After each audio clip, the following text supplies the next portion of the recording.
Hello friends, welcome to the live session here. So I welcome you all to the FMG Spotlight Obs and Gynae, and I will be able to see your comments on the chat box also. So if you have any doubts and queries along with the session, you can put them in the chat box as well. So I'll be having a look at your comments as well right here. Okay.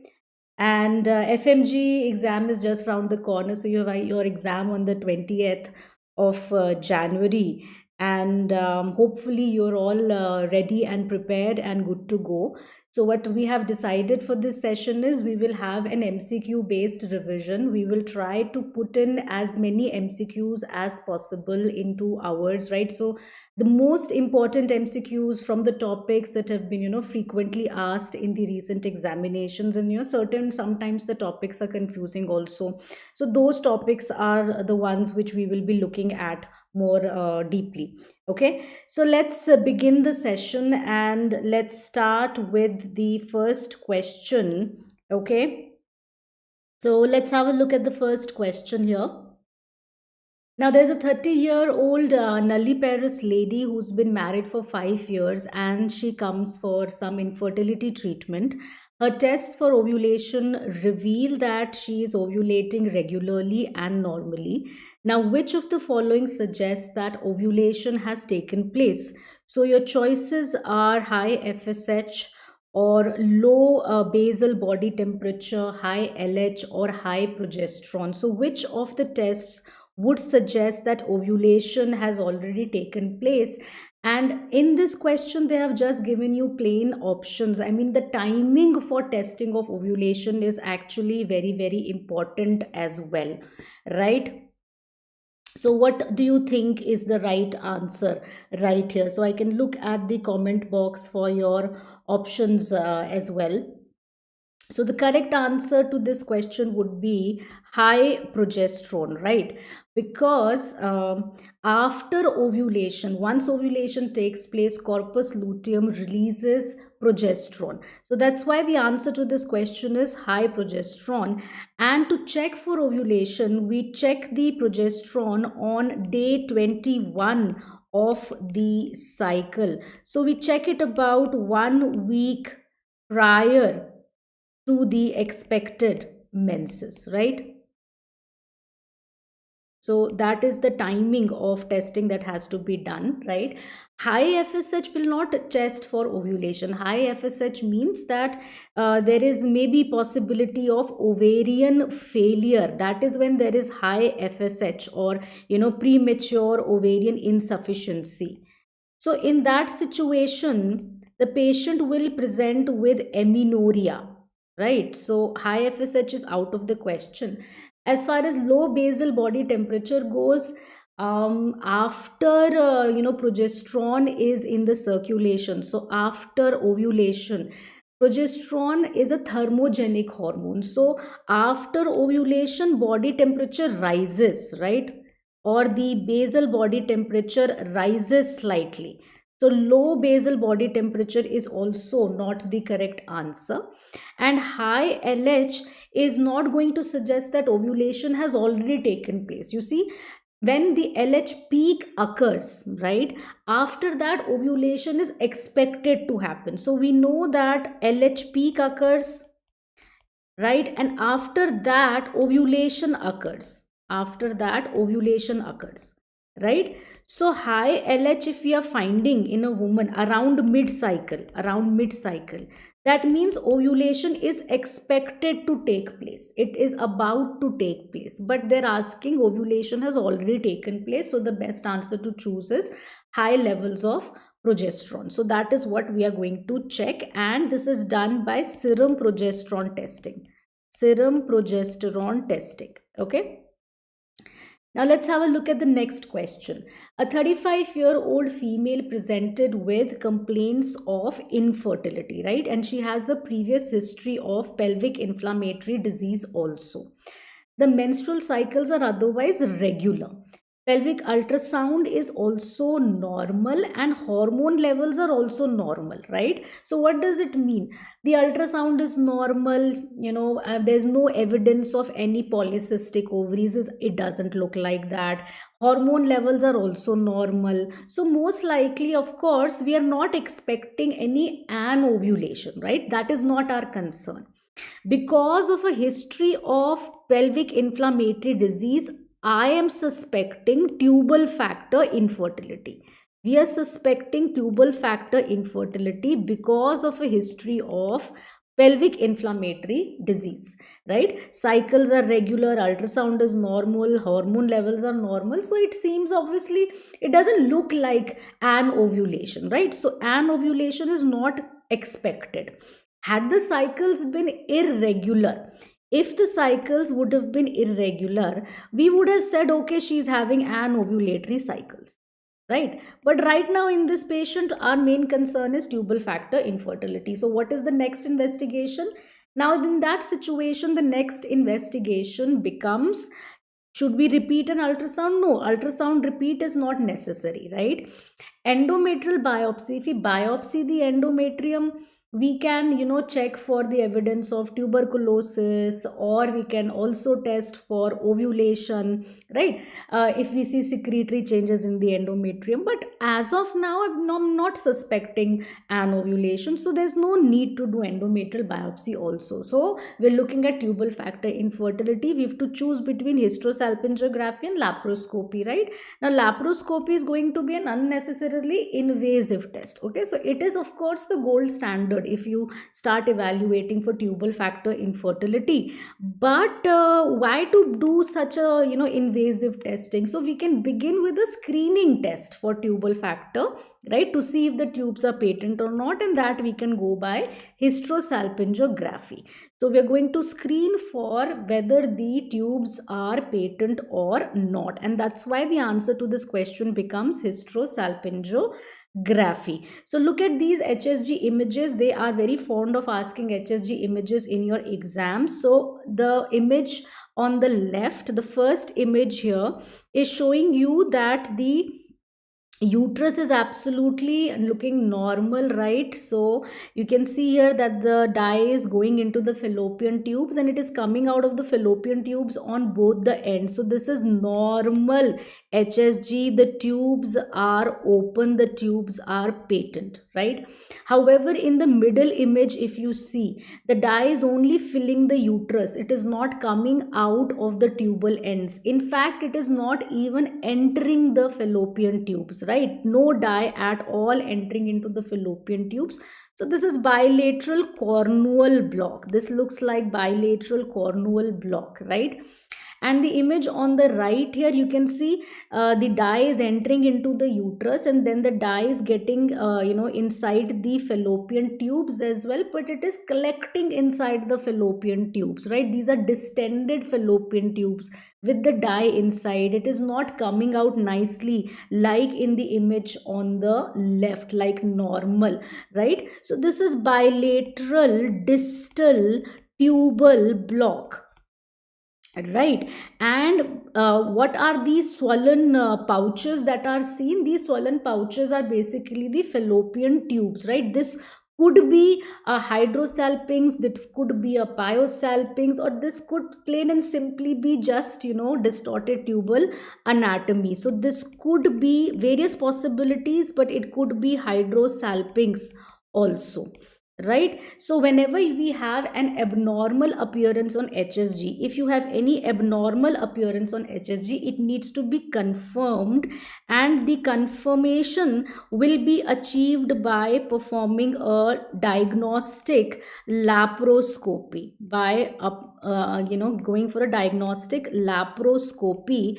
And we generally tend to preferably combine it with hysteroscopy, preferably along with a hysteroscopy. not hysteroscopy alone, because we have to check the fallopian tube. So we have to look at the anatomy of the fallopian tube, we have to look at the condition of the fallopian tubes, and we can also get extra information about whether there is any endometriosis or genital tuberculosis. So that's why diagnostic laparoscopy is going to be done, preferably along with the hysteroscopy, of course. And what we perform here is a dye test. We call it laparoscopic chromoperturbation. We call it laparoscopic chromoperturbation, right? So colored dye is introduced from the cervix, right? And that colored dye can be seen coming out of the fallopian tube. So simultaneously we look at the condition of the tubes, as well as look at the patency of the tubes as well. So this is the gold standard for tubal evaluation, that is laparoscopic chromoperturbation. And the dye used is usually, in our setups, we use methylene blue dye. Okay, so this is an important MCQ pointer, keep that in mind as well.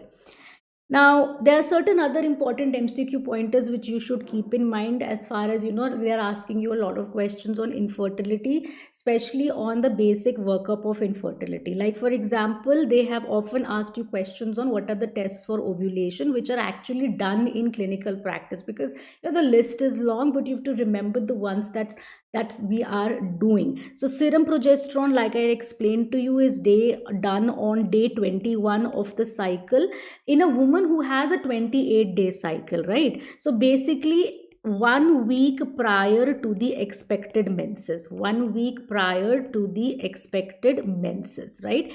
Endometrial sampling can also be done again on day 21 of the cycle, 1 week prior to expected menses.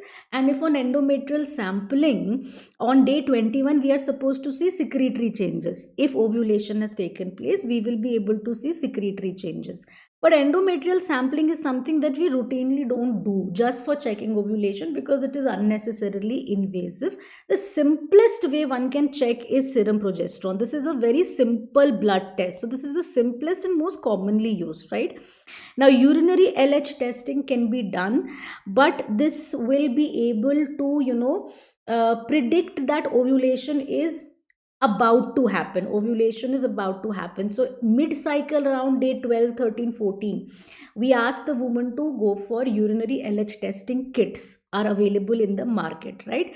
So when urinary LH is detected, means ovulation is likely to happen, about to happen. So it can be used for timing ovulation, getting to know when ovulation is expected, and time the intercourse as well, right?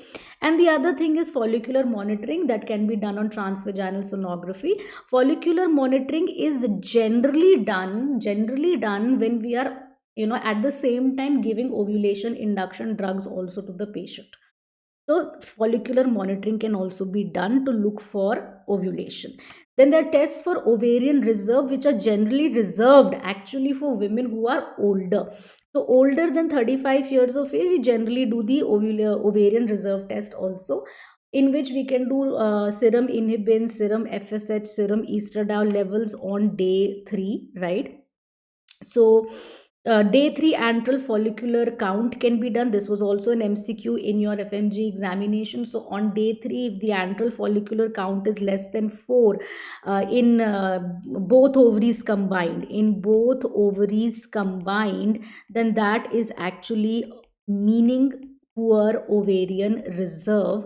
However, the best test, that is again simple, it is a blood test, which is serum AMH levels. And serum AMH levels, usually if they are less than 1 nanogram per ml, they are considered to be having a poor reserve. Okay, and serum AMH, remember this anti-Mullerian hormone, this serum AMH is coming from the antral and the preantral follicles. And these are the smaller follicles which are basically showing the residual ovarian follicles remaining in the ovary. So that's why this is the best test that is there for checking ovarian reserve. This is also a direct MCQ that's asked in your exams, right? And then we have unexplained infertility. Unexplained infertility means that ovulation has been documented. At least one tube is open, so we have done a baseline, HSG at least. Ultrasound is also normal. And husband semen analysis is also normal. At least this much workup has been done and no cause has been found. It's called as unexplained infertility. The initial treatment with unexplained infertility is usually ovulation induction plus intrauterine insemination. But we start with that, but the best treatment or the best conception rates are with IVF in patients with unexplained infertility. That's also an important point to note. Now, the other important thing here is that when we have an ovulation induction drugs can be given, right? And when we have tubal factor infertility, we can try tubal surgeries, but mostly the best response with tubal factor infertility is with IVF. So best for tubal factor infertility, I mean, surgeries can be tried, they're usually tried, but best for tubal factor infertility is also actually IVF, if we look at it that ways, right? So when you look at the ovulation disorders, there can be disorders like, Coleman syndrome or Sheehan syndrome, right? Where there is hypogonadotropic hypogonadism, meaning there is decrease in FSH and there is decrease in estradiol both, right? In those situations, if we want to go for ovulation induction, then ovulation induction can be done with gonadotropins, right? And also remember that the other agent which can be used for ovulation induction is GnRH analogues, right? But GnRH analogues will not be helpful if there is pituitary damage, right? Because GnRH analogues have to act on the pituitary, and pituitary will release gonadotropins, right, in response to GnRH analogues. So GnRH analogues will not be helpful if there is pituitary damage. Okay, if there is no pituitary to respond to GnRH analogues, then these will not be helpful. Like for example, in Sheehan syndrome, where there is anterior pituitary necrosis, GnRH analogues will not be helpful. Now, in group 2, which is eugonadotropic eugonadism, where the FSH levels and the estradiol levels are in the normal range, for example, PCOS, another important direct MCQ one-liner question they have asked you again and again. The drug of choice is letrozole. The letrozole aromatase inhibitor is the drug of choice, and clomiphene citrate has also been used. We've been using clomiphene citrate for a very long time. So both of these are very safe drugs. Both of these are first line drugs, but if they ask drug of choice, answer is letrozole in preference to clomiphene citrate. And gonadotropins, GnRH analogues, they can be used as second line drugs. If there is a disorder where there is hypergonadotropic hypogonadism, like premature ovarian insufficiency, that means the FSH levels are elevated and the estradiol levels are low, hypergonadotropic hypogonadism, premature ovarian failure, then they have no option for ovulation induction. Then ovulation induction can't be done. Okay, so the only option with premature ovarian insufficiency, if these women want to conceive, then the option for them is donor oocytes. Okay, donor oocytes and IVF along with donor oocytes. So with premature ovarian insufficiency, they can have donor oocytes and IVF. This is an option for them, right? And then the other set of ovulation disorders are where there is hyperprolactinemia, and in those situations the drug of choice is bromocriptine, or the other is cabergoline. These are dopamine agonists, and these are the drugs that bring down prolactin levels, right? So that is what will be used if there is hyperprolactinemia. If there is increase in prolactin levels, then this drug would be used. Now let's have a look at the next question. There is a 19-year-old primi gravida who presents with 8 weeks of amenorrhea. She just has some mild light bleeding and pain. On examination, the uterine size corresponds to the period of gestation and the os is closed. Ultrasound reveals a single live intrauterine pregnancy. Now, what is the preferred management in this case, right? So she's symptomatic mildly, but the os is closed, right? So the process of expulsion is not started, right? So what is the diagnosis first of all? The diagnosis first of all in this situation is threatened abortion. Okay, threatened abortion. Why do I say threatened abortion? Because again, ultrasound has confirmed that otherwise the pregnancy is fine. It's a single live intrauterine pregnancy. So the diagnosis here is threatened abortion. And for this case, the preferred management is actually going to be bed rest. That's all, nothing else. Progesterone we may or may not give. We won't go into the details of that, right? So progesterone we may or may not give, but bed rest definitely. Out of the rest, out of all these options, option C is the best option, right? There's no need to give estrogen along with progesterone therapy, not at all. It's a live intrauterine pregnancy. Why will we go for curettage? We don't want to go for a dilatation and curettage. It's, otherwise this is going to be causing abortion now, so we don't want to do that. And there is no role of doing a serum beta HCG also, because ultrasound has already shown that there is a single live intrauterine pregnancy. So one point of one interesting point to note here is, and which could be another potential MCQ, where do we go for beta HCG? Is there any role of beta HCG? So beta HCG, a single value of beta HCG is never helpful. The value of beta HCG is when we do serial levels of serum beta HCG every, let's say, 48 hours, right? We can see the trend of serum beta HCG, right? But only when, let's say, for example, there is a pregnancy of unknown location. Okay, the patient or the woman, the pregnant woman, could be symptomatic, mildly symptomatic, or she may be asymptomatic, right? But what we don't know is where is the pregnancy. Okay, so she may be having 8 weeks amenorrhea, 6 weeks amenorrhea, 5 weeks amenorrhea, or whatever. She may be asymptomatic and just gotten done an ultrasound, or she may be having maybe some mild spotting or some mild pain, and she's come with the pregnancy test that is positive, and then we do an ultrasound. On ultrasound we see no pregnancy anywhere. We don't see a gestational sac anywhere. This is a situation we call as pregnancy of unknown location. Then in that situation, serum beta HCG levels can help us. They will only help us, okay, not confirm anything for us, but only help us. Like for example, if we repeat serum beta HCG levels at every 48 hours and we see doubling of serum beta HCG levels, that means it is a likely healthy intrauterine pregnancy. If we see plateauing of serum beta HCG levels, okay, plateauing, they're rising, they're falling, but they are not doubling, and they are not even decreasing very rapidly. They are plateauing somewhere plus minus 10-15%, like that, then it is likely to be an ectopic pregnancy.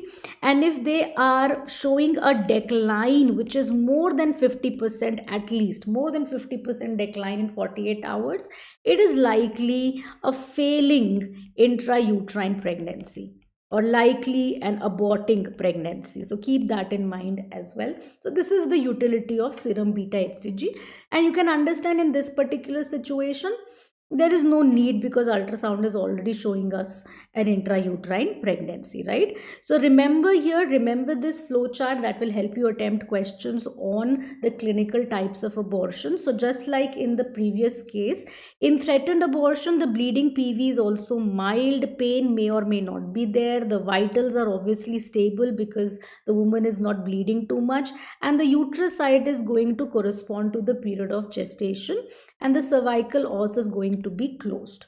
On transvaginal sonography, there is going to be a fetus or embryo inside, and cardiac activity is going to be present. Management is mainly rest and reassurance. Progesterone may or may not be given on a case-to-case basis. So That is one thing. Then inevitable abortion, meaning that the bleeding has increased, the pain has increased. The patient may be stable, unstable, depending upon how much blood she has lost in the process. With inevitable abortion, the uterus size is going to correspond to the period of gestation, because see, all the contents, okay, all the contents are still inside. The os has started to open. Okay, the fetus or the embryo is still inside. Doesn't matter if the cardiac activity is present or not, the the process of abortion has already started there. In that situation, the management has to be, let it progress. Like, we intervene if the woman is having, intervene if the woman is getting unstable, intervene if she's getting unstable, or the bleeding PV is increasing too much. Okay. Now, what is incomplete abortion? Incomplete abortion means that some of the products are left behind and some of the products have been expelled. So bleeding history will be more, pain will be more. She'll be stable or unstable again, depending on how much blood she has lost in the process. And the uterus size is going to be less than the period of gestation.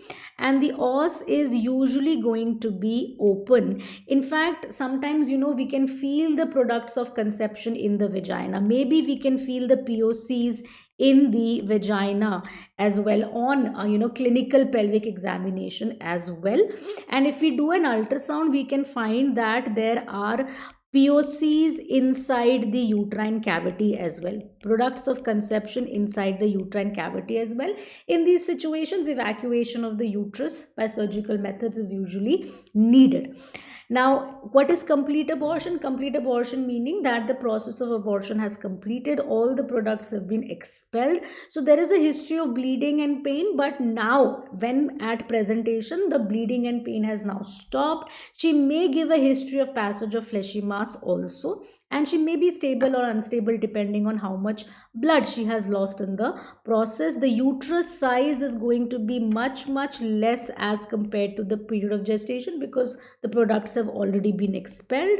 The os is going to be closed, and on ultrasound, on transvaginal sonography, we are going to find that the uterus is empty, there are no contents inside. And as far as the management for the abortion process is there, the process is already completed, so nothing needs to be done. There is no evacuation needs to be done in this situation. So keep this flow chart in mind. This will help you attempt such clinical questions. Now let's have a look at the next question. Now, which of the following is best done for intrapartum fetal monitoring in high risk pregnancy, right? So fetal echocardiography. Fetal echocardiography is something that is done to assess for fetal cardiac defects. So if there is an ultrasound level 2, if there is an anomaly scan that has been done, and on that there is suspicion of fetal cardiac defects or cardiac lesion, then fetal echocardiography is done. One situation where this is done is, in diabetic pregnant women with overt diabetes. So this is something that is not done.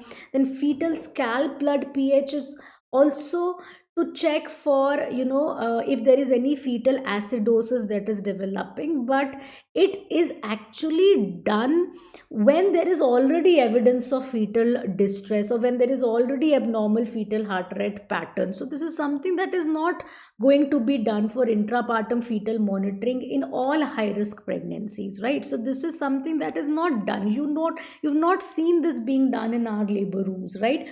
So what do? We do electronic fetal heart rate monitoring, continuous electronic fetal heart rate monitoring, which we call as cardiotocography. This is what is done. Cardiotocography. All right. So that can be done in the intrapartum period, then that becomes intrapartum cardiotocography. Intrapartum cardiotocography. CTG we call it, right? And then we have this umbilical artery Doppler, that's the fourth option. Now, umbilical artery Doppler is not done for intrapartum fetal monitoring. Umbilical artery Doppler is done for evaluation of fetal well-being in fetal growth restriction, when the fetus is already growth restricted, IUGR fetuses. Okay, there we can use umbilical artery Doppler, right, to time for the delivery. Is the umbilical artery Doppler normal or not? That will help us identify growth restricted fetuses. That is where it is helpful, not for intrapartum fetal monitoring. So intrapartum fetal monitoring is also an important question they have asked in the recent past. They have asked a question on this image asking what test is being done, right? So this is the toco probe. This is the toco probe on the fundus, right, which is going to pick up the uterine contractions. This is the cardio probe, which is going to pick up the fetal heart rate. And this is the CTG trace. This is the CTG trace where you can see on top the fetal heart rate tracing, and we can see here the contraction tracing as well. So right now in this graph, you can see that no contractions are there. Okay, the intensity is just static. I mean, had there been contractions, we would have gotten a contraction trace as well. We are getting a fetal heart rate trace. Okay, we are getting a fetal heart rate trace, zigzag, zigzag, zigzag, right? Moment to moment the fetal heart rate is shifting and changing, right? So this moment to moment change in fetal heart rate is what we call as beat to beat variability. And apart from that, there is a baseline fetal heart rate also, isn't it? There's a baseline fetal heart rate. So baseline fetal heart rate normally has to be between 110 to 160 beats per minute. A normal beat to beat variability has to be between 5 to 25 beats per minute. And there have to be accelerations, right? So accelerations are increase in fetal heart rate that we see. And these can come with fetal movements. They may come with fetal movements, they may come without fetal movements also, but usually they come with fetal movements. So we can see this fetal heart rate accelerating, acceleration or increase in fetal heart rate above the baseline. So very, very important MCQ: accelerations which are at least more than 15 beats per minute, okay, in 20 minutes. Okay, that is what is very, very important. And these should be at least two in number. At least two accelerations should be there in 20 minutes. Each acceleration should be at least of 15 beats per minute and lasting for at least 15 seconds, and there should be no drop or decelerations in the fetal heart rate, right? If there are decelerations in the fetal heart rate, if there are decelerations, then that is not normal. We have to look at what sort of decelerations we are finding. So remember quickly that you can have early decelerations or type 1 decelerations which happen because of fetal head compression. So they by themselves alone are not too bad, they are not too threatening. However, if we have late decelerations or type 2 decelerations, then they are bad, they are threatening and ominous. Why? Because they are associated with uteroplacental insufficiency. They're associated with uteroplacental insufficiency. They're associated with fetal hypoxia as well. Okay, and then we can have variable decelerations which can come with contractions, which can come before contraction, after contractions. They are not related to contractions in any manner. So variable decelerations are associated with cord compression, so they are also supposed to be looked into, right? Out of all of this, the only deceleration which are not too threatening, which are not ominous by themselves, are the early decelerations or type 1 deceleration. So keep this important information in mind.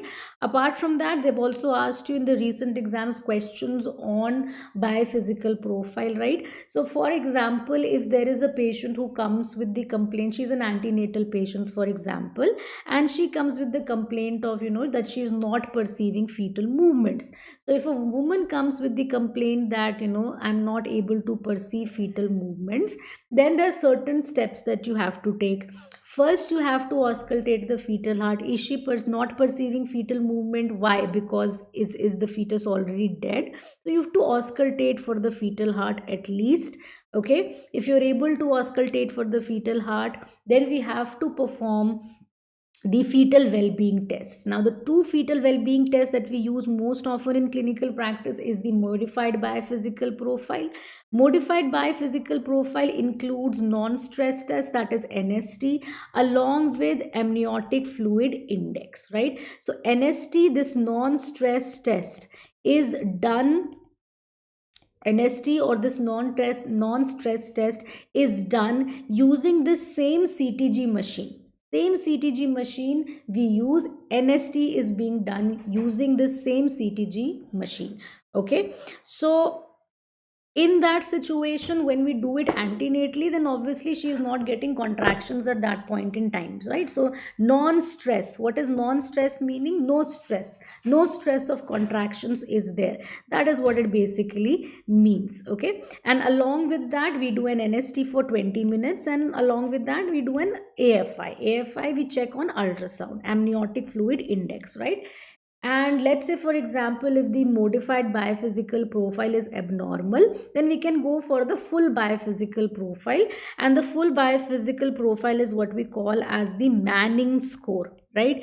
It includes doing the ultrasound for full 30 minutes. So what are the components of this biophysical profile? There are 5 components. This is an often asked MCQ. The first component is NST. Along with that, the other components are seen on ultrasound, which is done for full 30 minutes. Okay, in that we see fetal breathing movements, we see fetal gross body movements, right? We see fetal tone, and we see the amniotic fluid volume as well, right? So these are the things that we check on the biophysical profile. This much one should be aware of, right? So in high risk pregnancies, we tend to go for weekly, modified biophysical profile or weekly NST.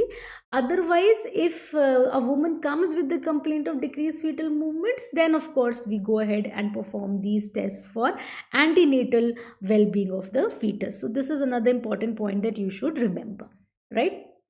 Now let's have a look at the next question.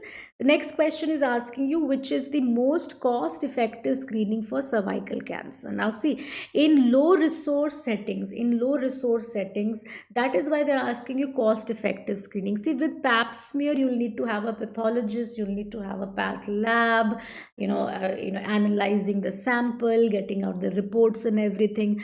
So it's not cost effective if you look at it from the perspective of low resource settings. And colposcopy is not a screening test for cervical cancer. Colposcopy is basically a diagnostic test. I'll talk about it later as well. And then we have HPV DNA assessment. Okay, nowadays, yes, HPV DNA assessment, HPV kit based tests of HPV are there, and efforts are being made to make them more cost effective and cheaper. But if you ask from the options provided, the most cost effective screening would be visual inspection with acetic acid, right? Because visual inspection with acetic acid, we can do it while examining the patient on table.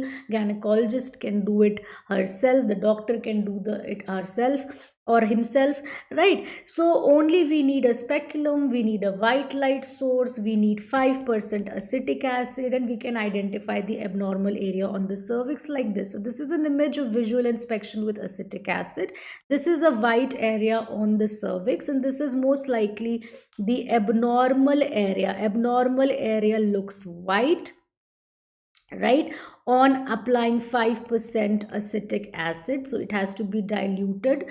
Okay, and this abnormal area, when we see, we can biopsy at the same time,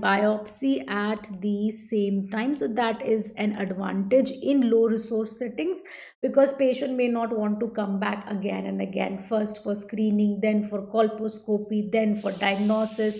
So this offers screening and biopsying at the same time, so advantages for low resource settings, right? So keep this in mind. This is an image showing visual inspection with acetic acid. We call it as VIA or VIA, right? And in this image we are seeing how pap smear is being done, right? So we have an Ayers spatula that we use to take the sample from the ectocervix, scrape the cervical cells from the ectocervix, and then there is also we take an endocervical sample from an endocervical brush as well. So both these areas need to be sampled. This is conventional pap smear testing. Conventional pap smear testing. We also have liquid based cytology. We also have liquid based cytology which can be used for pap smear testing. Okay, keep that in mind. Also, another question they ask you is, what is the preservative? What is the preservative for the pap smear technique? And the preservative is 95% ethanol. Remember this, direct MCQ as well.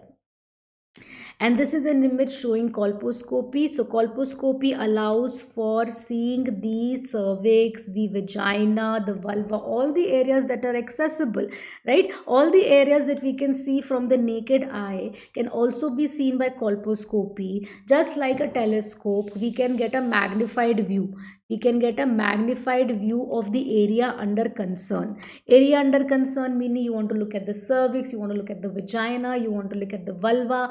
You can have a look with a magnified view, right? So something like, for example, an abnormal area, abnormal blood vessels, white area, all that can be very clearly seen, right? Green filter can be used. Green filter, MCQ asks, green filter can be used to visualize the abnormal vascular patterns, with clarity, with more clarity actually, right? So that is one thing.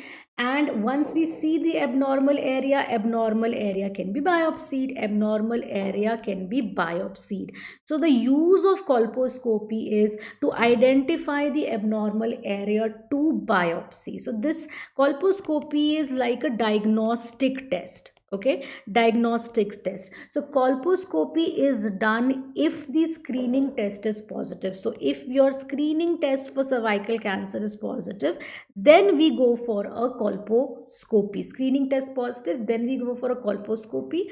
On colposcopy we find an abnormal area to biopsy, and when we send that for histopath, we send it for histopath. On histopath we will get the diagnosis of CIN 1 or 2 or 3 or whatever.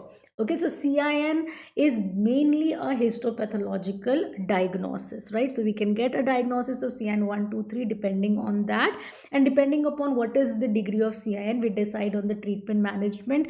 Another MCQ that I want to point out to you here itself, please remember, very very important point. When you have CIN 2 or 3, when you have CIN 2 or 3, see, CIN 1 is mild dysplasia. CIN 1 is mild dysplasia. CIN 1 can be observed. You cannot do it with CIN 2 or 3. CIN 2 or 3 is high grade CIN. Okay, it should not be observed. We do loop electrosurgical excision procedures. This is the therapy or modality of choice. Loop electrosurgical excision procedure is the therapy of choice. Okay, and most of the times the woman is in the reproductive age group, and the only concern is when we have a woman who is nulliparous, who's not yet conceived, then we think about avoiding a leap. Otherwise, for majority of the situations, leap is the therapy of choice. Keep that in mind as well. Now, another area where they are asking you a lot of questions is on HPV vaccination. So you need to be very thorough with this topic as well. So you have the quadrivalent vaccine, which is also called the Gardasil, and Sarvavac is the is the Indian made vaccine. Okay, Indian made from the Serum Institute of India. That has made the the Indian made vaccine. So that has made it now a cheaper option of quadrivalent vaccine. It contains HPV 6, 11, 16 and 18. These strains are there. You have a 9-valent vaccine which is also available in India, that is the Gardasil 9, which has above 4 strains along with additional 5 high risk strains as well. So the recommended age is anywhere between 9 to 26 years of for women, but the target age group is 11 to 12 years. Okay, it's an inactivated vaccine. It is an inactivated vaccine made up of viral like particles, particularly containing the L1 protein. That's an important MCQ pointer, remember that, right? Now the dosage schedule which is currently being followed, it is from the Indian Academy of Pediatrics also, is that between 9 to 14 years, if we are vaccinating, we are going ahead with the 3-dose schedule. It's given as an IM, it's intramuscular, it is given. Okay, 3-dose schedule. And if we are vaccinating beyond to somebody who's 15 years or more, then 2-dose schedule is enough. The latest change to this came with WHO recommending a dose less. WHO said that between 9 to 20 years we can give 1 or 2 dose, and when she is more than 21 years we can give the full 2 doses. So WHO reduced 1 dose, but that is something that is not universal practice. That is the latest recommendation by WHO. For now we are following what the Indian Academy of Pediatrics is saying in clinical practice. Right now, vaccinated women, they also need screening, yes, so that is one thing you need to remember. And sexually active women, if they request for vaccination, they're already sexually active, they can be given the vaccination. Keep that in mind. One should not deny them the vaccine, but one should tell them that if she's already acquired an HPV strain, that she may not be protected. That needs to be told, right? And if we are deciding to give the vaccine, then there's no need to test for HPV virus before giving the vaccine. So HPV testing before vaccination is something that is not recommended. Okay, we don't do that generally. Keep that in mind. So these are certain important pointers, must know pointers for HPV vaccination. You should keep in mind. Now let's have a look at the next question. Now, during a speculum examination of a woman in the gynae OPD, the cervix appears congested. Okay, so the cervix appears congested, looks inflamed. On doing a pap smear, the cervix starts to bleed on touch. So cervix is inflamed. What could be the most probable organism to cause such changes, right? So HPV is human papilloma virus. Genital tuberculosis. See, genital tuberculosis most commonly affects the fallopian tubes. Second most commonly, if it affects the endometrium. And cervical tuberculosis, I mean tuberculous lesion of the cervix, has been reported, but it is very, very rare. Okay, so why would I think that it is something rare like this? No. Hepatitis C virus, of course, we know it causes hepatitis. It does not lead to infection of the cervix, right? And then we have herpes simplex virus. So herpes simplex virus can also cause lesions on the cervix, right? But the clinical presentation would be slightly different. Herpes simplex virus would cause vesicular, ulcerative, very painful lesions, right? And they can be on the vulva, they can be on the vagina, they could be on the perineum, they could be on the cervix as well. So clinical presentation is slightly going to be different. However, HPV, human papilloma virus, is a very, very common virus infection. Okay, HPV. So HPV affects the cervix, can cause dysplastic changes, and maybe that is why the woman is having this cervix that bleeds to touch. In fact, post-coital bleeding is one of the very specific complaints of cervical dysplasia and cervical cancer. Remember that. So HPV should be your answer here. Now let's have a look at this as well, since we're talking about HPV. See, the low risk type of HPV virus, the low risk type of HPV strains, that is HPV 6 and 11, they cause anogenital warts. Okay, and you know that cervical dysplasia, CIN, and your cervical cancer, that is caused by the high risk HPV types, most commonly 16 and 18. So these are the anogenital warts. Sometimes these anogenital warts, they can become very confluent, large, cauliflower like. Then this is called as condyloma acuminata. Don't get confused. they are caused by the low risk type of HPV strains, and your CIN, cervical cancer, is caused by the high risk HPV types, most commonly 16 and 18. So that's also an important pointer to note. Now let's have a look at the next question. The next question is, which of the following infections is not transmitted perinatally? Not transmitted. This was an INI-CET question. They have been asking questions on maternal and fetal infection. So that is why it's an important area or a must-know question. Came in INI-CET, came in NEET, could be repeated in FMGE, right? So which of the following is not transmitted perinatally? When I say perinatally, see, mother to fetus or newborn, if any infection is going, it can go via placenta. It can go via placenta, in utero transfer of infection. Okay. And we can also have a situation where from mother to fetus, it can go during delivery, just prior to delivery, or after delivery, in the postpartum period, basically perinatally, okay, around the time of delivery, infection around the time of delivery. Understand this, okay? So when we say that an infection got transmitted from mother to fetus or newborn, okay, this is what we call as vertical transmission. Vertical, mother to fetus, vertical transmission. Vertical transmission can happen by various routes.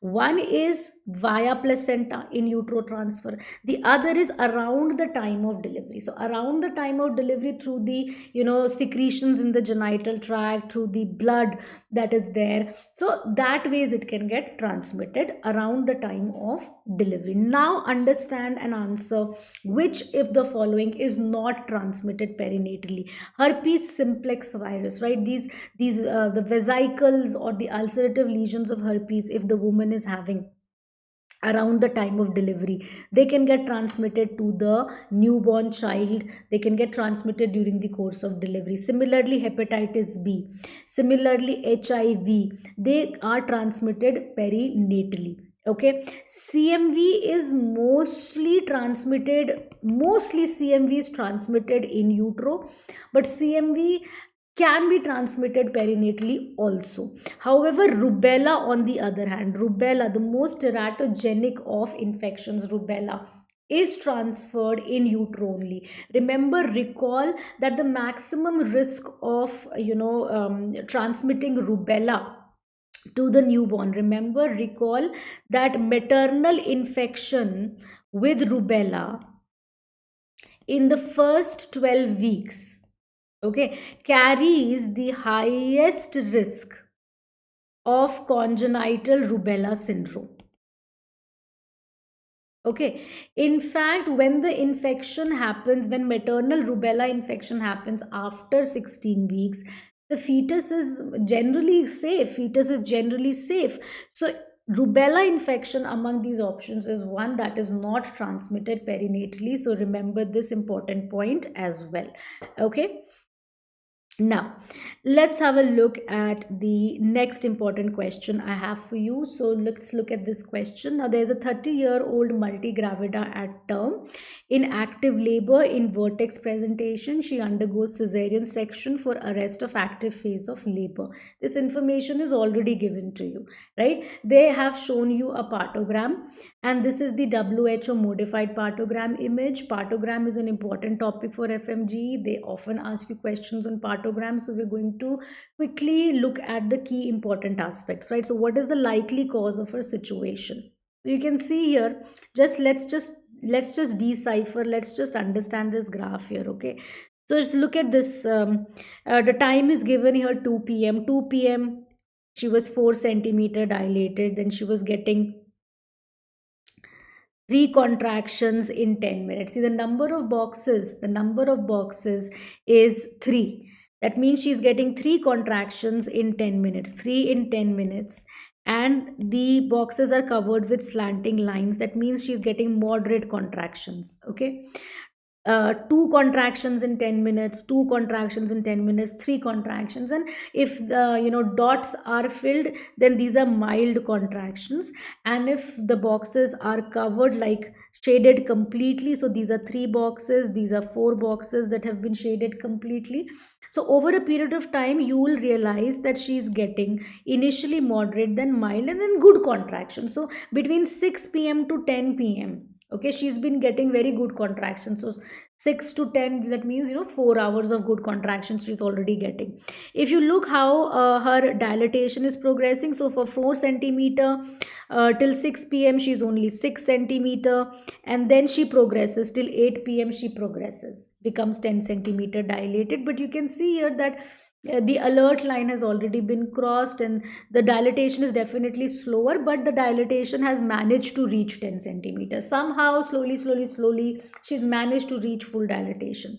What happened to the descent? This is descent at 2. That means 2/5 palpable above the pelvic brim. But if you can see that the descent is stuck.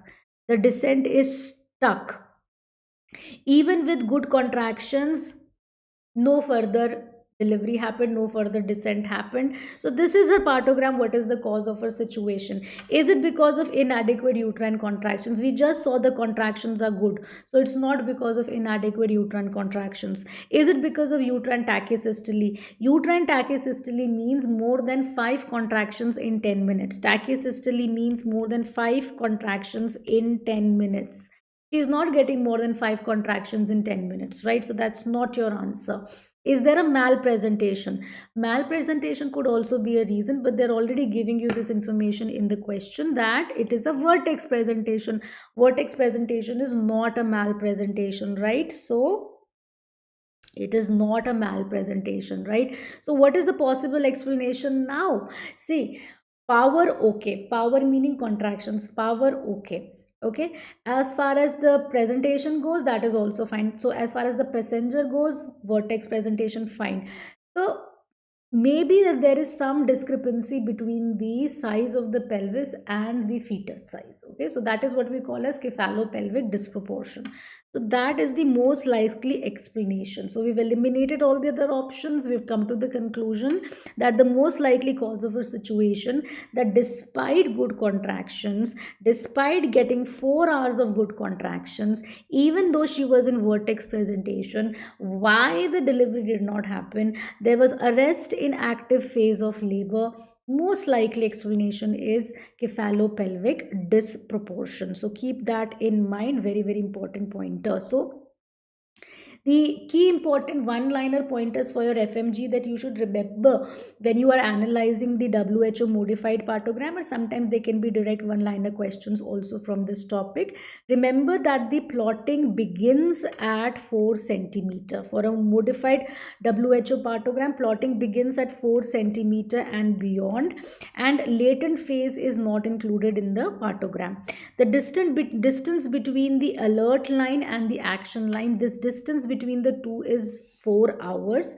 Remember that the number of boxes is equal to the number of contractions in 10 minutes, and remember that uterine brachysystole is more than 5 contractions in 10 minutes. These are all important pointers to note. However, if you look at active labor, if you look at the definition of active labor, the definition of active labor according to WHO now is 5 centimeter, and the ACOG says 6 centimeter. Okay, so this is a discrepancy. This is a discrepancy which is there. So when you answer the question, you'll have to look if they are specifically asking you, whether what is the WHO recommendation on active labor. What we are clinically also following is the ACOG guideline, actually 6 centimeter active phase, but they specifically ask you WHO, it's 5 centimeter. Then they ask you a question on what is the average rate of cervical dilatation in the active phase of labor. Then in primigravida, the average rate of cervical dilatation is about 1.2 centimeter per hour. This is a direct MCQ. And in multiparous, it is about 1.5 centimeter per hour. Remember this. Anything dilatation, if the rate of dilatation is slower than this, if the rate of dilatation is slower than this, then this is called as protracted active phase. Protracted active phase. Okay, so this is also an important question. You should remember that as well. So look at this clinical question. Okay, with this, I have three questions of clinical scenario so that you can understand how questions can be framed on the progress of labor. Clinical questions. So primary gravida is admitted to labor room in inactive labor, actually not inactive labor, not inactive labor, inactive labor. So she's already in active labor. At 6 a.m., she's 6 centimeter dilated. She's fully phased, vertex at 0 station. Spontaneous rupture of membranes takes place. Liquor is clear. Repeat examination after 4 hours of good contraction. So when you're reading through a question like this, I'll give you a trick. Reading through a question like this, no, make a mental partogram, because sometimes they may not give a partogram here. Okay, and in clinical practice also we may not always have a partogram. So what we're doing is a mental partogram, right? So note it. Note that she was 6 centimeter. Note what dilatation. Okay, in active labor. How many hours later was she checked? She was checked 4 hours later.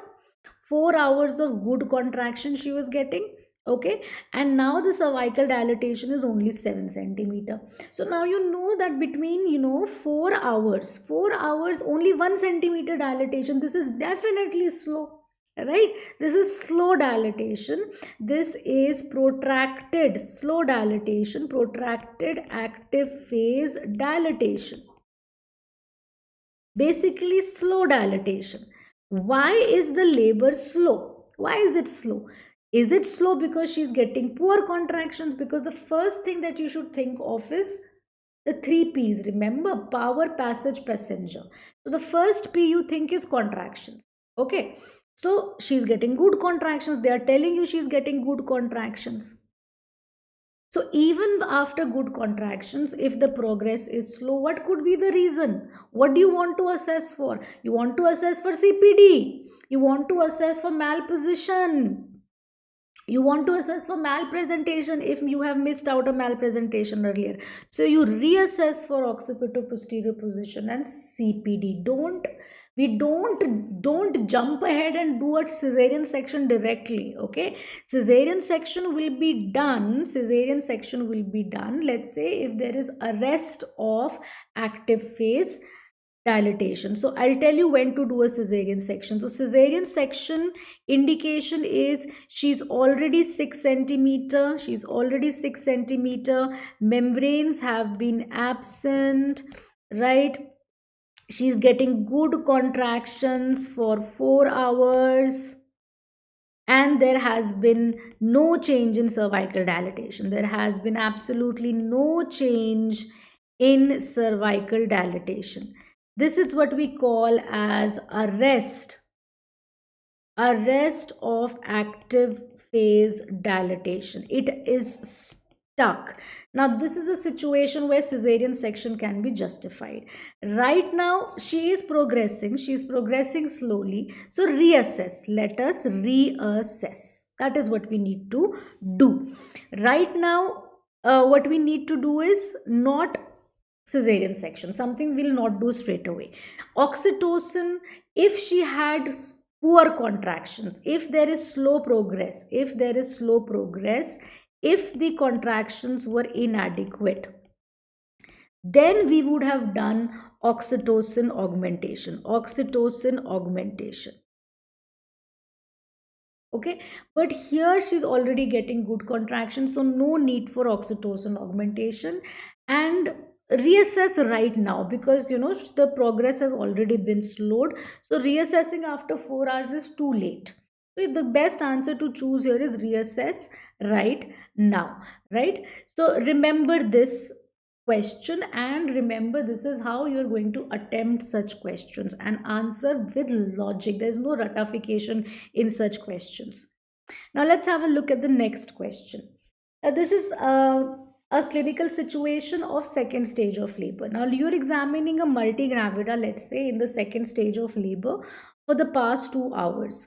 On examination, the contractions are adequate, the cervix is dilated, with the head at station 0 with molding 3+ and caput 2+.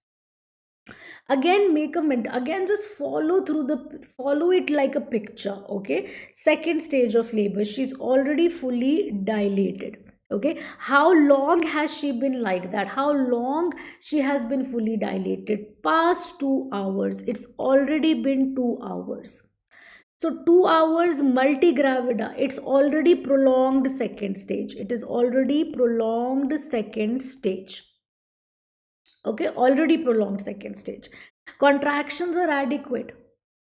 So despite good contractions, I told you, look at the contractions. Despite good contractions, there is no delivery for 2 hours, right? And look at this, station zero. Station zero. Now in second stage, another thing that you need to check is station is zero. Another thing you want to check is whether there is any signs and symptoms suggestive of CPD. Molding grade 3, caput 2 plus, all these are suggestive of CPD present in this particular situation. Sagittal suture is in the right occipito-transverse position. I mean, sagittal suture would have been in the right occipito-transverse, left occipito-transverse, occipito-anterior. I mean, there could be various positions. Let's look at the important point. The important point right now is station zero. Right now, the important point is molding and caput is already appearing. Fetal heart rate is, I mean, there's no fetal distress right now. It is just borderline. Okay, it is just borderline 110 beats per minute. Which of the following is carried out for management of this patient? What do you want to do? 2 hours of second stage, molding is there, caput is there, with good contractions as well. You want to deliver, isn't it? So, how will you deliver right now? How will you deliver right now? Caesarean section. Okay, that is an important thing. So in such questions, always eliminate. So let's go through the options. You've understood the situation. Okay, the situation is that the labor is stuck, CPD is there. Okay, I mean, had there been no CPD, one would have thought, okay, let's wait for 1 more hour, wait and watch for 1 more hour, but then there should be no CPD. Okay, and then forceps application, vacuum assisted vaginal delivery. So you have to decide between whether we can go for instrumental delivery or whether we have to go for cesarean section. For that, you have to look at the station. Okay, so I'll give you a flow chart. Whenever you have, prolonged or arrest in second stage. Okay, look at this clinical situation. Whenever you have prolonged or arrest in second stage, then you look at whether the contractions are good or not. If there is good contractions or if there are poor contractions. If there are poor contractions, you can consider oxytocin. Okay, this has to be managed on a case to case basis. We won't go into too much detail with this because this generally is something that it is too much for undergraduate level. I want you to focus here. Prolonged or arrest in second stage of labor, good contractions are there. Then you look at if there is any evidence of cephalopelvic disproportion. If there is station that is above +2, station that is above +2, you have to go for a cesarean section. Keep that in mind. Okay, very, very important point to note. If there is no CPD, okay, if the station is +2 and beyond, then one can consider instrumental vaginal delivery, provided the criteria for instrumental vaginal delivery are fulfilled. And the most important criteria would be there should be no CPD and station should be +2 and beyond. Keep that in mind. And there are other criteria that need to be fulfilled. So this is a broad flow chart as to how you're going to attend such clinical questions. Okay. Now let's have a look at the next question. A lady presented with complaints of foul smelling, grayish white discharge, and whiff test is done on the discharge, which was also positive. On examination, clue cells were seen on microscopic examination. What is this condition and what is the drug of choice for treatment? So again, this question on vaginal infections and vaginitis and cervicitis, this is a very important aspect, often repeated in your FMG. So when you see clue cells, this is very clear cut. This is bacterial vaginosis. Okay, this is bacterial vaginosis, and in bacterial vaginosis we have altered vaginal microflora, right? Remember that the lactobacilli, they are replaced by gram negative rods.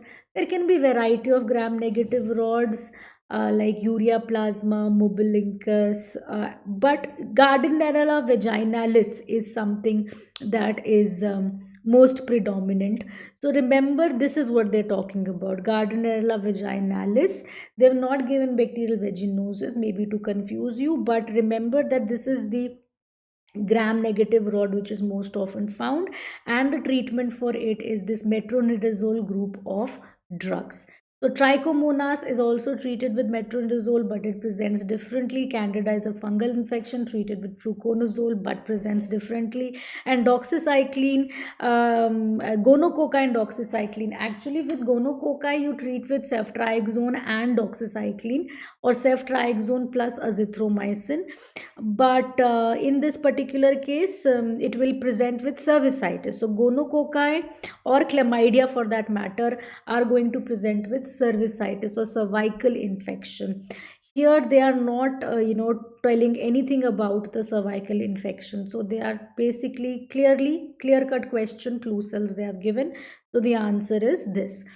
So they can give you permutation, combination of different kind of clinical profile from this area. So you need to remember this flow chart, need to remember this chart to attempt such questions, right? So like I told you, with bacterial vaginosis, gram negative rods are replaced by Gardnerella vaginalis being one of the rods, and it is not a sexually transmitted infection. Keep that in mind.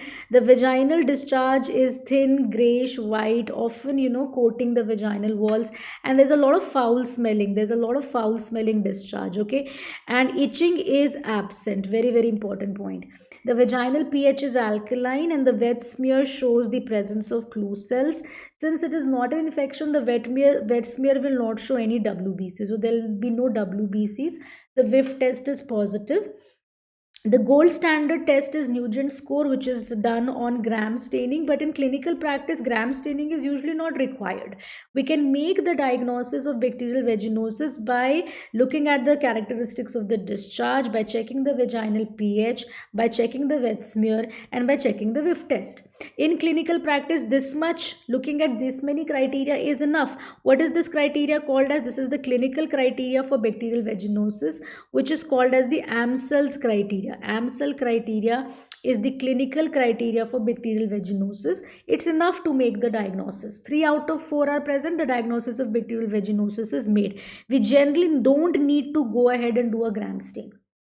Right now, candidiasis on the other hand is usually not a sexually transmitted infection, but Candida fungal infection can be transmitted sexually also. But remember, the risk factors are immunocompromised status, diabetes, antibiotics, pregnancy, right? In fact, Candida is the most common type of vaginitis which you will encounter in pregnant women. So that's also an MCQ. Candidiasis is the most common type of vaginitis in pregnant women, right? The vaginal discharge is curdy white. There's a lot of itching, and dysuria is also present. Very important, the vaginal pH is acidic in Candida. Okay, candidiasis is the vaginal pH is acidic. The wet mount or the KOH prep is going to show fungal pseudo hyphae. WBCs are also there.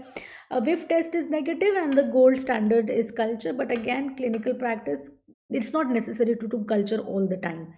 Then we have trichomoniasis, which is a sexually transmitted infection. You will have a greenish frothy discharge, sometimes greenish frothy discharge. Sometimes one can also see red dots on the cervix and red dots on the vagina. That is called as the strawberry cervix or strawberry vagina, strawberry cervix or strawberry vagina. Itching is plus, and dysuria is also present. Dysuria is also present. Vaginal pH is alkaline. If you take a wet smear on that, one can identify the motile flagellated organism, which is Trichomonas vaginalis. This has got a tennis racket appearance, and WBCs are present, and WIF test is also positive. The gold standard is culture, but again, you can make a clinical diagnosis also. So remember these important pointers about the vaginitis. Again, this could be a slide based question also. Look at this.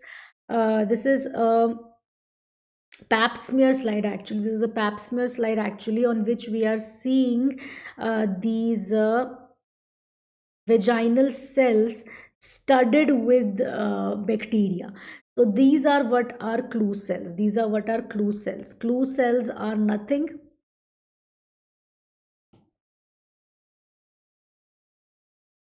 but vaginal epithelial cells with fuzzy borders.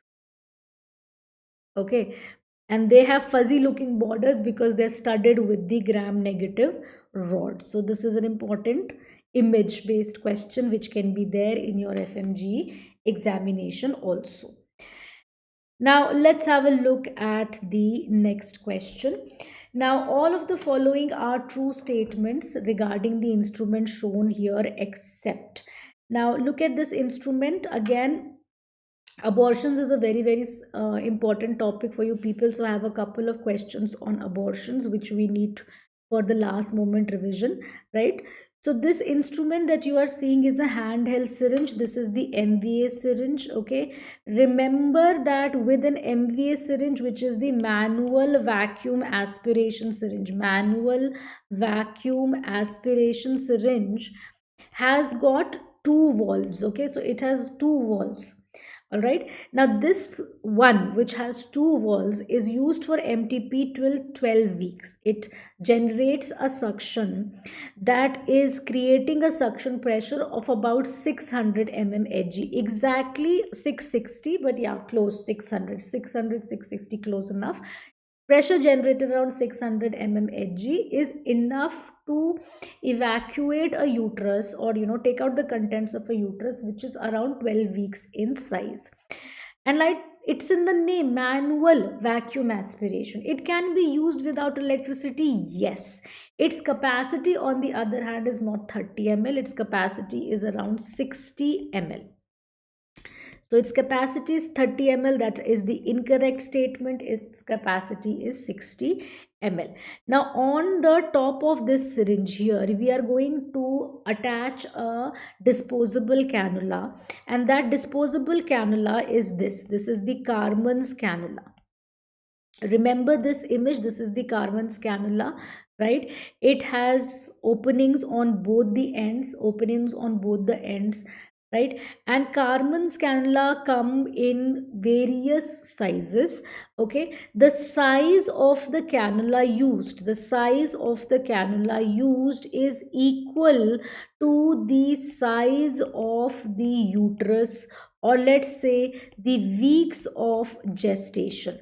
Like for example, if we are doing the procedure in a 6-week size uterus, okay, 6 weeks gestation we are doing, or let's say 8 weeks gestation we are doing, then we'll use a 6 number cannula in a 6-week size uterus, 8 number cannula in a 8-week size uterus, right? So this is something that is again an important MCQ. Keep that in mind. You can see here, don't get confused between a cannula and a dilator.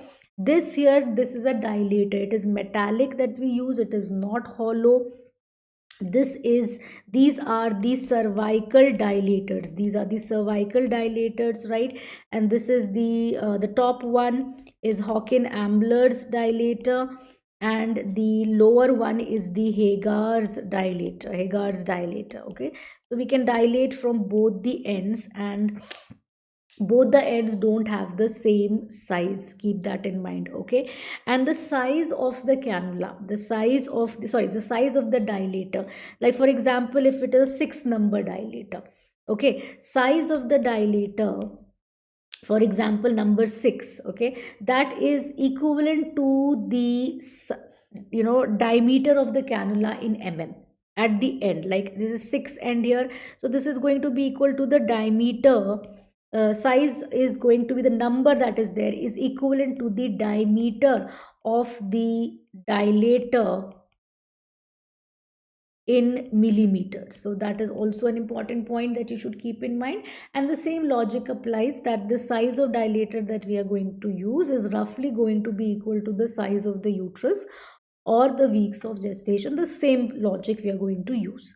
Now identify these instruments also. Now this instrument here, this is the uterine curette. This is the uterine curette, right? It is used to curette out the contents from inside the uterine cavity, right? So curetting and suctioning, they both are introduced inside the uterus to remove the contents.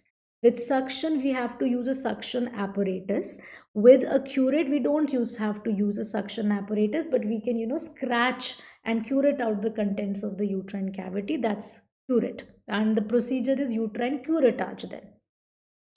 Now you have this here, you have this forceps, as you can see.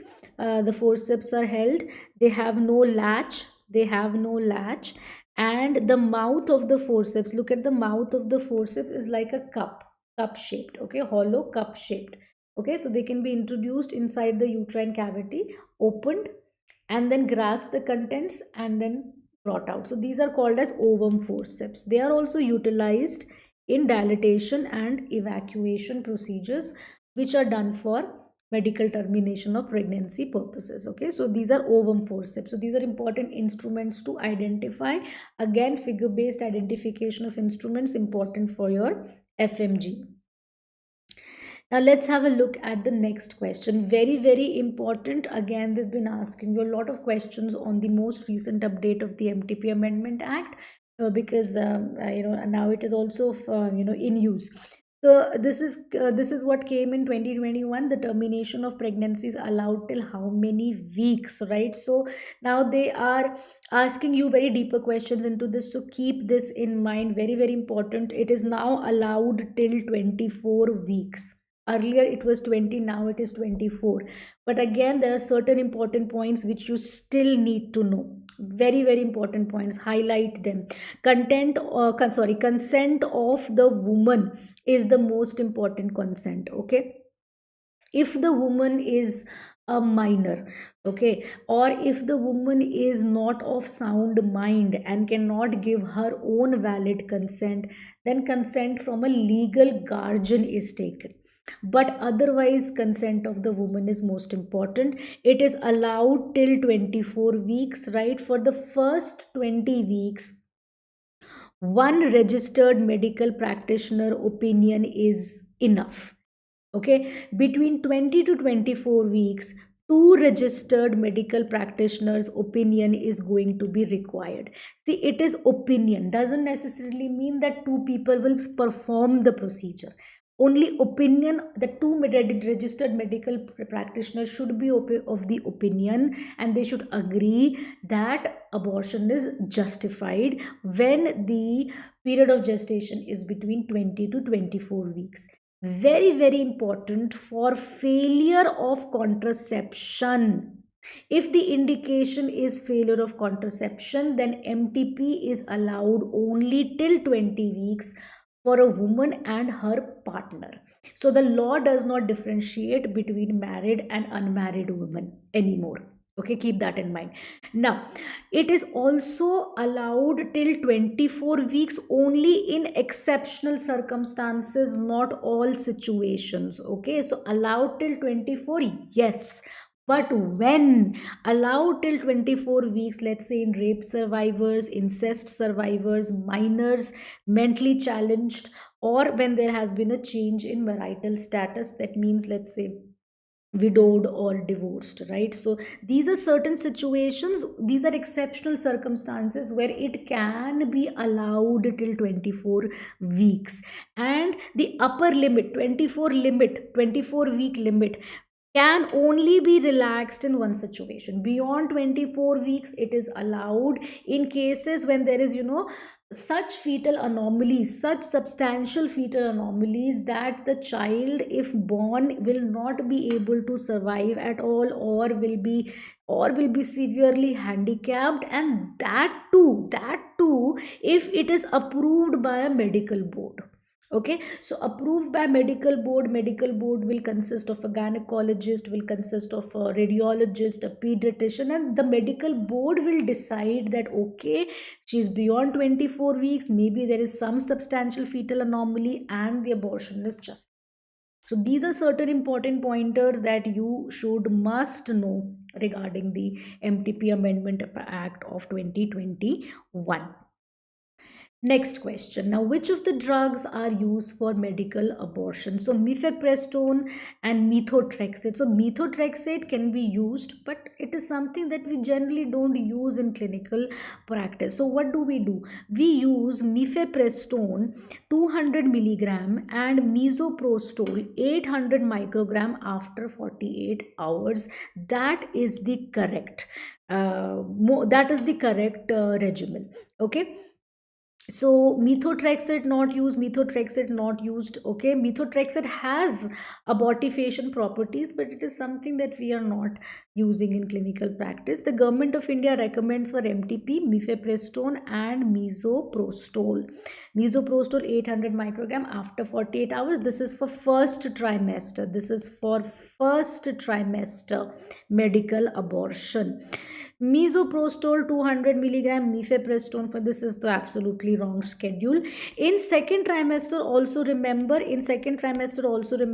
is mifepristone 200 milligram plus 48 hours later misoprostol, plus 48 hours later misoprostol 400 microgram every 3 hours, and this is maximum 5 dosage. Okay, and this is from the government of India recommendation. These are from the government of India recommendations. Okay, keep that in mind also. Now let's have a look at the next question. In your recent exams, especially in the recent INI-CT and NEET PG, they have again started asking questions on prolapse. So prolapse is one topic that you should look at before going ahead with your exams. So once you should revise. So let's take up the important pointers. Now there's a 55-year-old lady who presents with third degree uterine prolapse. Which of the following is the best management for her? And they may give you additional information, they may not give you additional information, assuming that everything else is fine with this woman. Vaginal hysterectomy with pelvic floor repair is the answer in this situation. Now, what is for the gill sling operation breast replacement? I'll give you important pointers as to what should be the mode of surgery in which clinical scenario generally. Okay, so before that, let's have a look at this image also. Image of prolapse is also important. You can see the cervix that is lying outside the introitus. So this is definitely a third degree uterocervical descent. Third degree uterocervical descent. At least it is a third degree uterocervical descent. I mean, it could be a fourth degree procedentia, but just by looking at the image, I can only say it is at least a third degree uterocervical descent. I'll be able to, if I'm able to feel the protruding mass, and I am able to feel all the uterus outside. If the uterus is also outside, the fundus is also lying outside, then it is called a fourth degree uterocervical descent. Just by looking at the image, I can say at least third degree uterocervical descent. This bulge here anteriorly is the cystocele. That is what I can see from the image. If there is a bulge posteriorly, then that is a rectocele. Okay, broadly in this image we are also seeing an ulcer here on the cervix. What is this? This is a decubitus ulcer. This is a decubitus ulcer. Remember, this decubitus ulcer is a venous congestion ulcer. It's a venous congestion ulcer, and that's why before any surgery, this ulcer has to heal.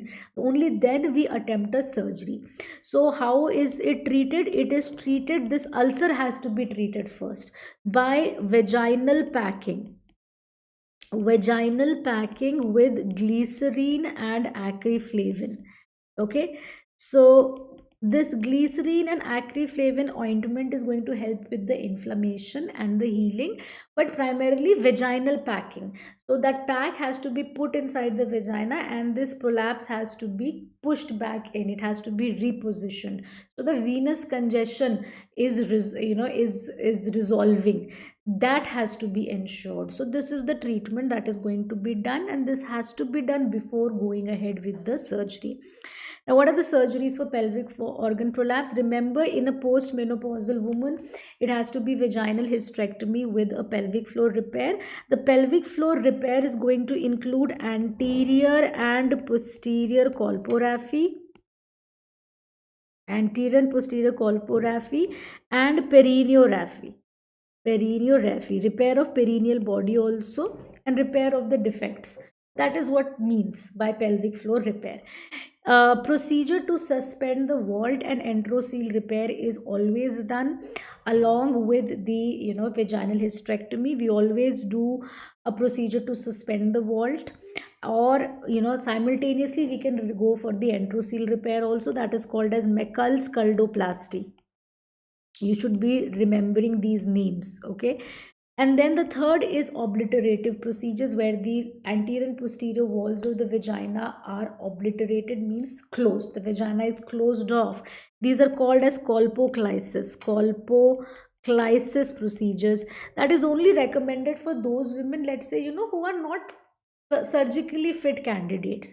They are not fit for a major surgery, right? Let's say, for example, there is an old woman who has multiple medical comorbidities, and the anesthetists say that surgery is very high risk for her. She can't undergo a major surgery which will involve a lot of blood loss or long anesthesia time. So in that situation, is there some kind of a minor surgery that can be there? Colpoclysis can be done, but then it is only to be done for those women who are not planning to be sexually active. Okay, only then, because vagina is closed off, remember that. And for vault prolapse, very very important. For vault prolapse, if they ask you, the best surgery is sacrocolpopexy. This is a mesh surgery. Other options like sacrospinous fixation, uterosacral ligament fixation, and colpoclysis, they are also there. But remember, if they ask you best, it is sacrocolpopexy. Then if there is a prolapse in reproductive age group. Now reproductive age group can be of two types of women can be there from the reproductive age group. Let's say, for example, there is nulliparous woman who has never gotten pregnant, or there could be a woman who maybe has children but she wants to conceive again. So where, as in when, whatever, it doesn't matter. What matters is whether she is nulliparous or whether she already has one child. If she wants future childbearing,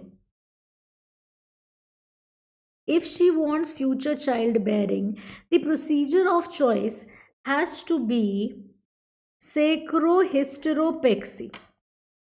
Okay, sacrohysteropexy, another mesh related surgery. Earlier it was sling surgeries, but nowadays sacrohysteropexy is a mesh repair, and that is best. Okay, if there is a young woman whose family is complete, doesn't want to have any more children, wants to retain the uterus, then also preferably sacrohysteropexy, but the surgical expertise of sacrohysteropexy may not always be there, right? So if in the option there is sacrohysteropexy, then this should be the first choice. Otherwise, Fothergill's repair or Manchester surgery, it's one and the same thing. Okay, Manchester surgery, it's the same. In this kind of surgery, what has happened, the cervix is amputated. The cervix is amputated. And that's why Fothergill's repair or Manchester surgery can never be done in a woman who wants to have children in the future. That is an important point to note, right? And then the next is we have pessaries. Now, in which circumstance will you use pessaries? Pessaries can be used for any degree of prolapse. Okay, first degree, second degree, third degree, whatever. Okay, symptomatic woman who needs treatment, any degree of prolapse, in only three specific circumstances, provided she's absolutely unfit for surgery. Anesthetist says has been a woman with recent myocardial infarction or some recent major medical event. Anesthetist says this woman is such a high risk patient, we cannot give her any kind of anesthesia, nothing. She's just unfit for surgery. Pessary can be introduced in the meantime.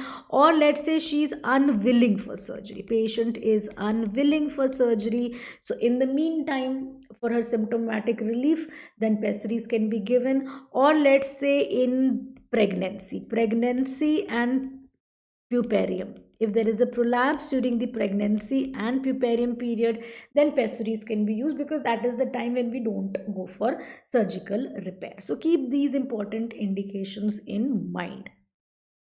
Next, urinary incontinence. Again, an important topic. Key important pointers that you should keep in mind regarding urinary incontinence is that first of all, what will be the symptom? Okay, so symptom would be involuntary leakage of urine. Okay, involuntary leakage of urine.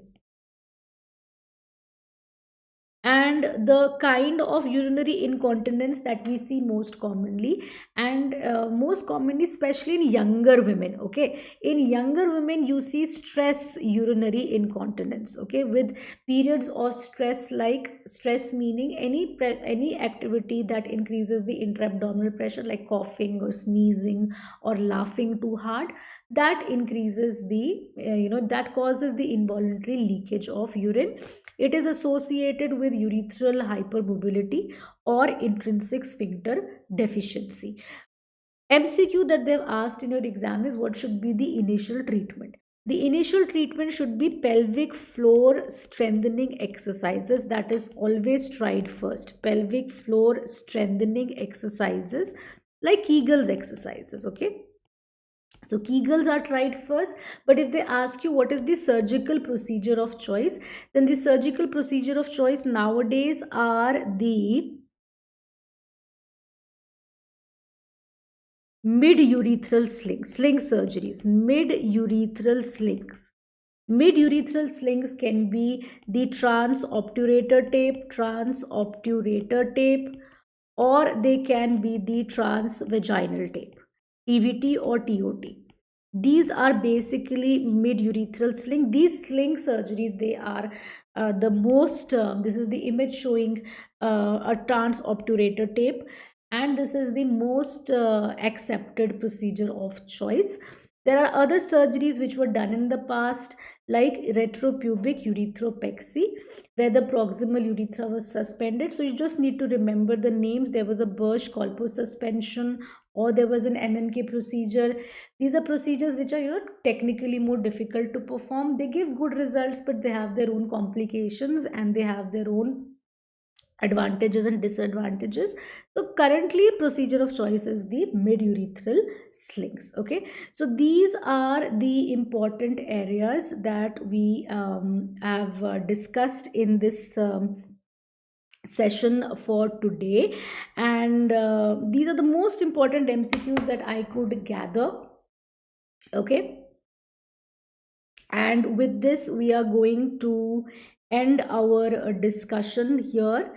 All right, and let me also remind you that we have other sessions also lined up. So on 11th, that is tomorrow, you have a pediatric session, and then you have an ophthal session coming up, and then you have a biochemistry session coming up. So those are the sessions that are lined up for you people, so you can revise your sessions. And if you have any doubts and queries, then you can contact us on the PW MedEd app.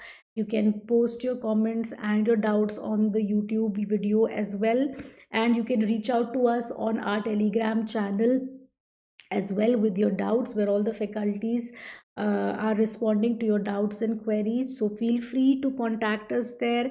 And with this, I would like to finish off the discussion for today. Thank you so much.